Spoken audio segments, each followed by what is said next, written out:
Right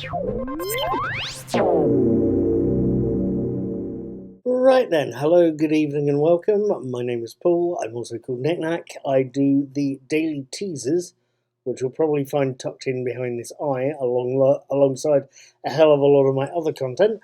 I do daily brain teaser quizzes, I talk about movies occasionally. I've seen Enola Holmes just recently, and I also watch TV shows. Just recently, I've been watching The Mandalorian, the Disney Plus hit, and I've been watching Series 2, and I've got as far, last night on the 6th I got as far as Episode 5, or Chapter, let me double check here, Chapter 13, as it is. Episode 5, I call it, they call it Chapter 13. Either way, the episode is called The Jedi, and I wanted to tell you about it. Episode 5, Chapter 13, The Jedi, opens with the usual summary of previous episodes and reminds us that in Episode 3, The Heiress, the Mandalorian, played by Pedro Pascal, had been told he could find a Jedi called Ahsoka Tano on the planet Corvus. The scene shifts to the foggy world of Corvus and shows us Ahsoka Tano, played by Rosario Dawson, confronting the Imperial Magistrate Morgan Elsbeth down the Innocento and demanding information that Elsbeth refuses to give.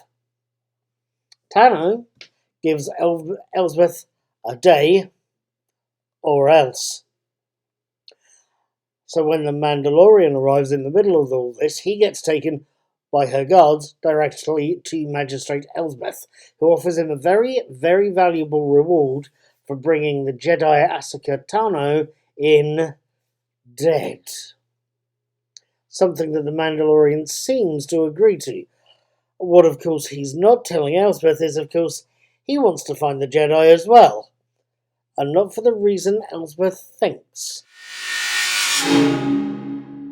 Now, what did I make of this episode? There's ups, there's downs, there's possibly sideways as well. There's all sorts of things going on. For starters, let me make a confession here. I have never actually been to Japan. I think I've seen a couple of Japanese movies over the year. That is it. The place interests me, but I've never been, and I've never read as much about it as I maybe could or should. I get the impression, though, from the few tourist guides I've seen,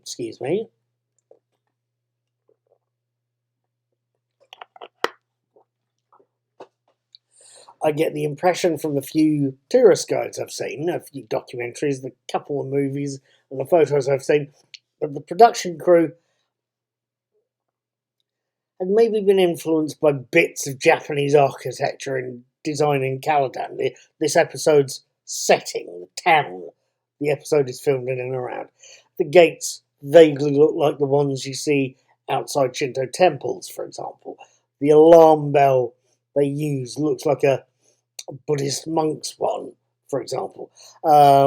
It's vague, I grant you, but it's similar enough, at least for me, to think, ooh, that looks Japanese. I'll admit I'm not as familiar with the place or its customs as I could be, though. The same is true of Elsbeth's garden. It looks similar enough to some Japanese rock gardens and water gardens I'd seen, sort of very meditative, very austere.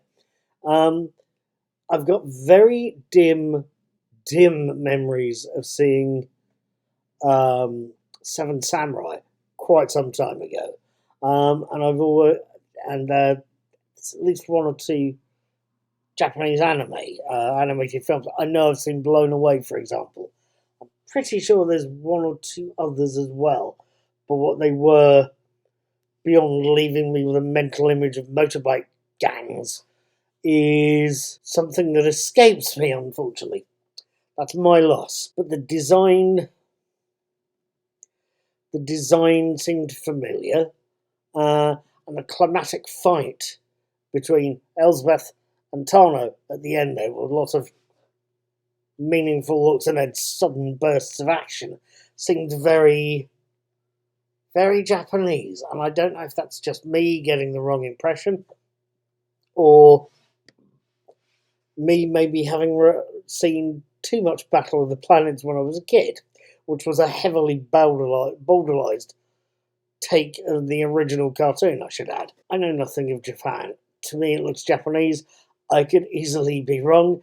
If you could leave me a comment and tell me what you think, I'd appreciate knowing. I really don't like my ignorance on some things. I really do, and if you can phrase it politely, I'd take it as a favour. At any rate, that's one thing. There's something else as well. I'm not... This is going to sound bad coming from somebody who's glued to The Mandalorian, but I'm not necessarily what you would call a huge Star Wars fan. I've enjoyed the movies over the years, and quite a bit when I was younger, and when I was younger, I even read a couple of the novels. Literally, back when there was a couple of novels. The book of the original film and Splinter of the Mind's Eye, both by Alan Dean Foster. So I've not seen tons of the animated Star Wars spin-offs. I know they're out there. I know some of the characters that have cropped up in The Mandalorian are from the various animated spin-offs. Ahsoka Tano is one of them, the Jedi character. So to me, she's a new character, and she's a very welcome one. She's somebody giving us a distinctive view on the Jedi in Star Wars. She's somebody... The reason I sort of welcome seeing is she's a new character to me. And that reason is quite simply this. We know that in Revenge of the Sith, we know Jedi were massacred on the order of Emperor Palpatine in Revenge of the Sith. And to me, the idea that the only survivors of that massacre were Ben Kenobi and Yoda seemed off. Two survivors out of a very wide organisation, a very important, big organisation, not a huge organisation for a galaxy-spanning sovereign state, but nonetheless quite a big organisation. But seeing her in this episode confirmed to me that others had survived.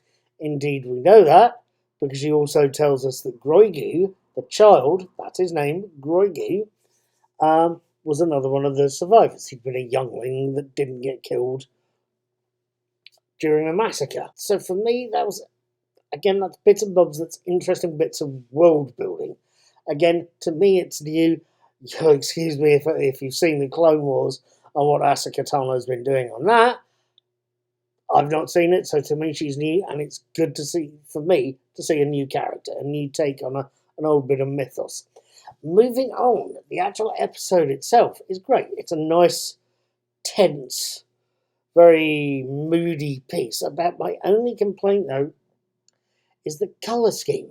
It's very... The whole planet seems shrouded in fog, and it gives the whole episode a very, very muddy, murky look. I did not like that at all. I'd have preferred a little less fog. I know it made it look wonderfully moody, but it also seemed very obscure and very shadowy. To me personally, that's not necessarily a good thing. I'd have preferred a little more clarity there. Scenes in Caladan, give you an example, the city, were a lovely shade of muddy green. The forest was a wonderful shade of muddy yellow. Everything else was a distinctly shade of vomit-inducing mud. It could have been better done. You know, a little less fog, a little more sunlight would have been nice to see. Bar that problem, it is a great little well-written, moody, well-acted, well-designed piece. And frankly, it's keeping me encouraged to keep watching this series. I'm going to be watching another episode next week on the, let me double check my dates here, on Saturday the 13th of March. I'll be posting up my review on the 14th, on the Sunday afterwards. I'll see you then. Let me know what you think. Leave me a comment and have a good day. Thank you for watching.